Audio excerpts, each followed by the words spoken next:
ఆరోగ్య సమస్యలు తొలగిపోవడానికి అంటే రోగాల నివారణ కోసం విష్ణు సహస్రనామాల్లోని 15వ శ్లోకాన్ని అత్యంత శక్తివంతమైనదిగా చెప్తారు.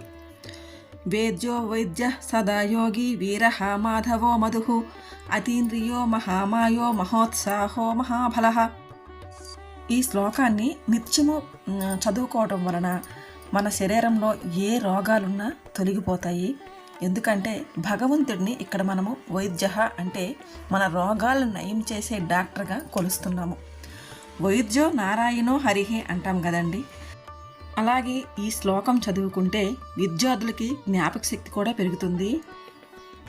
పిల్లల్లో తెలివితేటలు బాగా పెరుగుతాయి. తప్పకుండా వీలైతే పిల్లలతో కూడా ఈ శ్లోకం చదివించితే, పిల్లలకు నేర్పించి నిత్యము మనము మననం చేయిస్తే కనుక పిల్లలు బ్రెయిన్లో ఉన్న నరాలన్నీ యాక్టివేట్ అయ్యి చక్కగా షార్ప్గా తెలివిగా తయారు